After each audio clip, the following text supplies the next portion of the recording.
volume, we have gathered a variety of useful material that will enrich your understanding of this splendid tale and thereby ultimately deepen your enjoyment of it.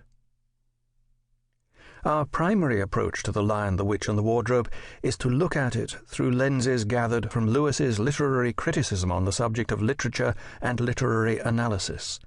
The result can be described as reading The Lion, the Witch and the Wardrobe with C.S. Lewis. The commentary we provide on The Lion, the Witch and the Wardrobe in Chapter 2 is envisioned as a guide to solitary reflection or discussion in a group setting. We have accordingly interspersed prompts to reflection and discussion throughout the guide. Even this is something that Lewis espoused.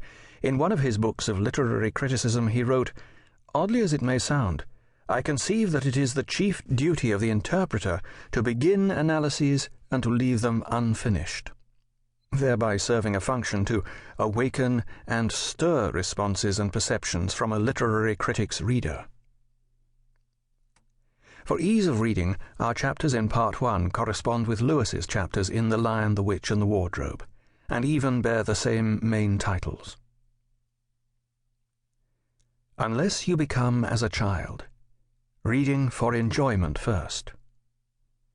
Who is the better reader of The Lion, the Witch and the Wardrobe, the child or the adult?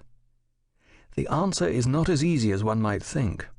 There are some significant ways in which the child's response is better, and should remain the model toward which adult readers aspire. Lewis himself said something close to this in his commentary on Edmund Spenser's long narrative poem, The Fairy Queen. Lewis was of the opinion that this epic poem demanded to be read on two levels. There is obvious benefit from employing a sophisticated literary approach, but just as important is a simple and childlike receptivity. As Lewis explained, its primary appeal is to the most naive and innocent tastes. It demands of us a child's love of marvels and dread of bogies, a boy's thirst for adventures. The poem is a great palace, but the door into it is so low that you must stoop to go in. It is, of course, much more than a fairy tale, but unless we can enjoy it as a fairy tale first of all, we shall not really care for it. These perceptive observations on how to approach Spenser's epic are equally applicable to other examples of fantasy literature, including Lewis's own children's stories. We read such stories best when we read with the heart of a child. Accordingly, to read The Lion, the Witch and the Wardrobe in the spirit with which Lewis wrote and read fairy stories, we need to read for enjoyment first. Children experience a story at the level of sheer enjoyment, unencumbered by inquiry into allegorical meanings and theological implications.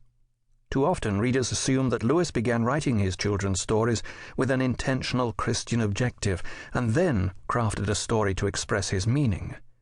This was decidedly not the case. As Lewis recounted when he wrote the Narnian stories, everything began with images. A fawn carrying an umbrella, a queen on a sledge, a magnificent lion. At first, there wasn't even anything Christian about them. That element pushed itself in of its own accord. In other words, the imaginative impulse definitely came first in Lewis's creative process. Why is a proper understanding of this relationship between the imagination and moral purpose so significant? Because adult readers who mistakenly believe that Lewis's primary intention in writing his fiction was to convey religious ideas will tend to leapfrog over the story in order to search for the hidden message. In so doing, they not only risk distorting the theological meaning, but also may miss the wonder of the story itself. The theological imagination operates by the rules of the imagination, not by the rules of the rational intellect. It produces stories and poems, not essays. Before we can understand a work produced by the theological imagination, we must take time to enjoy the story or poem.